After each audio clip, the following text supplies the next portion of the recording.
खास पेशकश हमारी ब्रोकर बोले जिसमें बड़े बड़े ब्रोकर्स क्या कुछ कह रहे हैं, क्या रिपोर्ट्स निकाल रहे हैं। सैकड़ों रिपोर्ट्स आती हैं, उनमें से खंगाल करके ऐसे शेयरों को लेकर के आना जहां पर कि हमारे रिटेलर्स जो हैं तो उनका इंटरेस्ट ज़्यादा हो, वो काम करते हैं सुबह सुबह हर्ष, और लिगार करके खंगाल करके सब लेकर के आते हैं।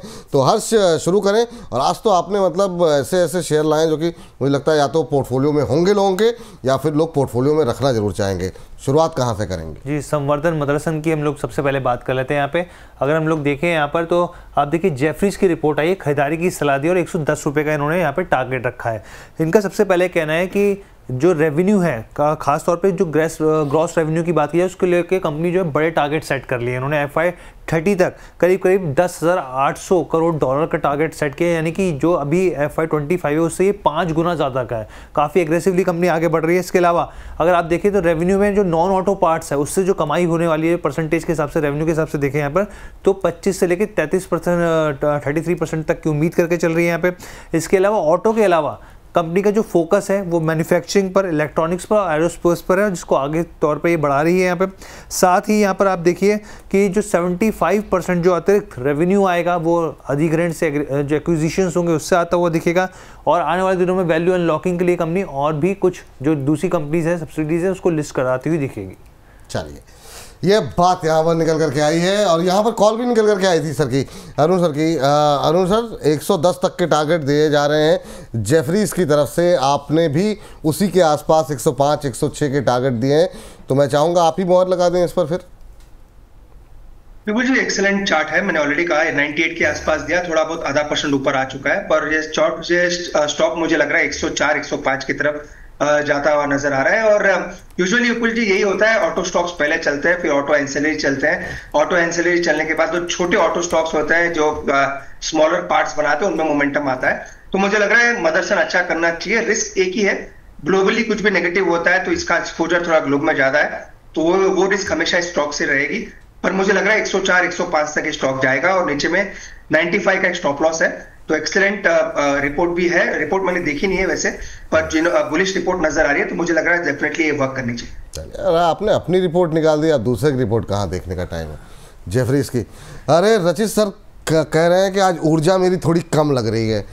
अब सर अब थोड़ा सा मतलब अब मुझे लगता है कुछ नृत्य वगैरह शुरू करना पड़ेगा कार्यक्रम में ऊर्जा बरकरार रखने के लिए। ऐसा कुछ है नहीं सर, बाकी सब तो ठीक है, लेकिन हो सकता है आपको लग रहा है। तो आपका ऑब्जर्वेशन तो वैसे भी बहुत खतरनाक मानता हूँ, मतलब आप तो मतलब धूल के कणों में से भी आप कुछ ना कुछ निकाल लेते हैं, मतलब बड़ी पारखी नज़र है आपकी।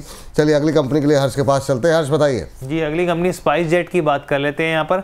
और यहाँ पर जो रिपोर्ट आई है एक और हम लोग फ्लैश करते हैं। ये देखिए नुमामा की रिपोर्ट है, होल्ड की सलाह दी है और 40 रुपये का इन्होंने लक्ष्य दिया है यहाँ पर।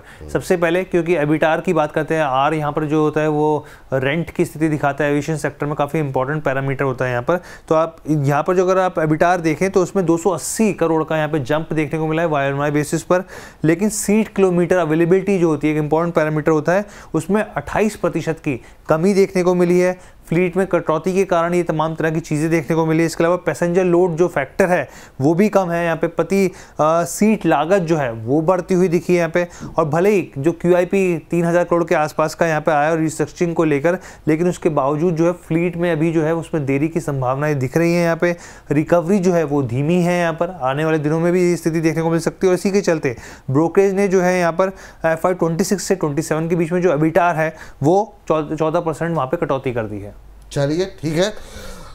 तो ये बात यहाँ पर स्पाइस जेट को लेकर के निकल के आई है। हालांकि नतीजे तो अच्छे नहीं रहे हैं, लेकिन फिर भी 40 के टारगेट निकल के आ रहे हैं। रशीद सर, कैसे उड़ान भर पाएगी स्पाइस जेट? तो बिल्कुल दूर रहने के लिए मैं आपको बोलूंगा, कोई भी सेंस नहीं नजर आता है जिसके कारण से इस पर्टिकुलर स्टॉक में आपको बिल्कुल भी ध्यान देना चाहिए।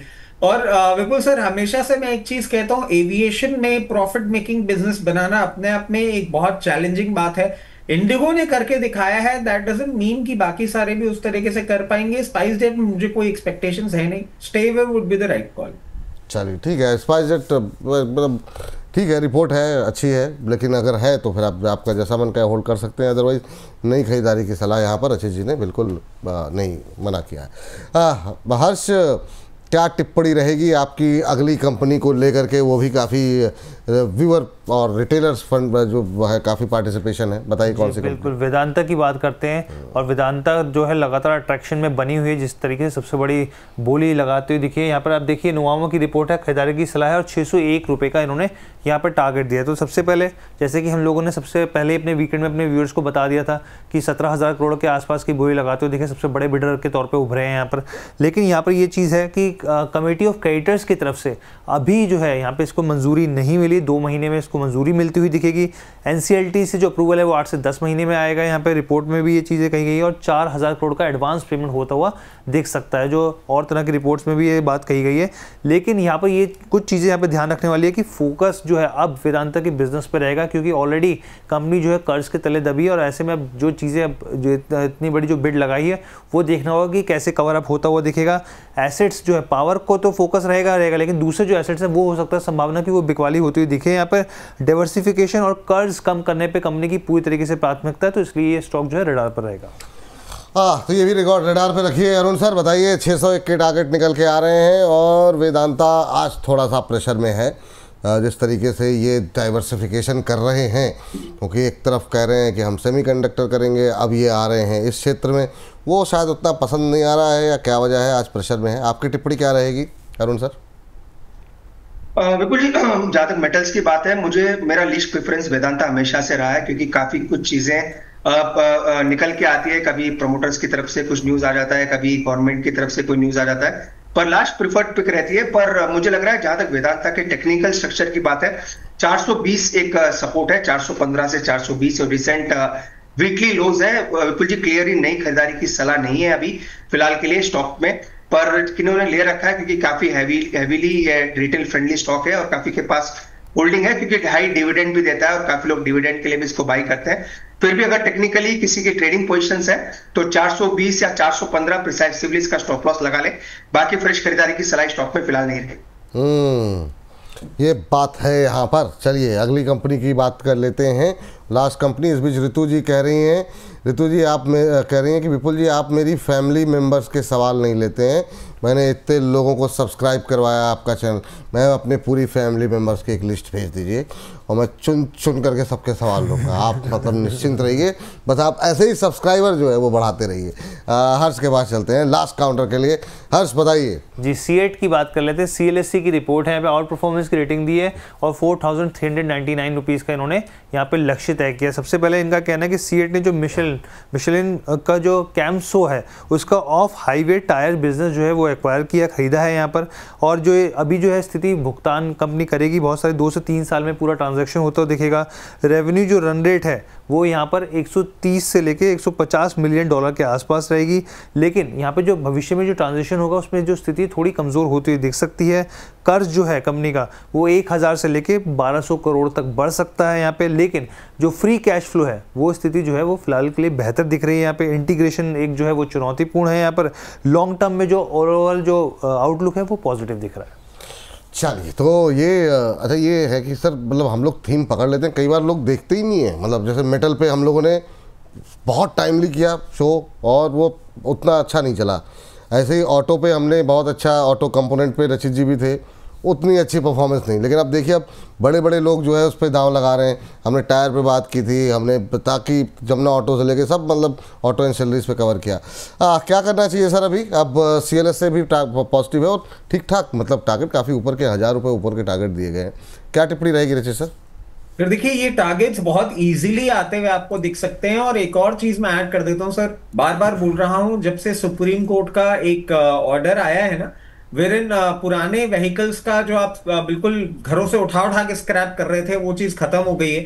अब आप इसको यूज कर सकते हैं, चाहे वो स्टे ऑर्डर है, बट मैं समझता हूं उसमें और आपको बिल्डअप देखने को मिलेगा। और C8 के बिजनेस मॉडल को आप देखेंगे ना, अराउंड 54% इनका बिजनेस रिप्लेसमेंट मार्केट में है। रिप्लेसमेंट मार्केट का भी बिजनेस मैं समझ रहा हूं आने वाले समय में, आने वाले क्वार्टर्स में आपको अच्छा आता हुआ दिखेगा। डेफिनेटली C8 पे आप पोजीशन बना सकते हैं। सबसे पहला लेवल जो दिखता है, अगर आप इसको थोड़ा सा भी समय देते हैं, तो 3605 रुपए 3605। उसके बाद बहुत कंफर्टेबली आपको ये 4000 लेवल भी क्रॉस करता हुआ दिखेगा। इन टाइम टू कम 4260 तक के भी लेवल दिखा सकता है। एक अच्छे अपसाइड के लिए पर्टिकुलर काउंटर तैयार हो रहा है, पोजीशन बना सकते हैं। ठीक है, ये बात यहाँ पर निकल के आती हुई।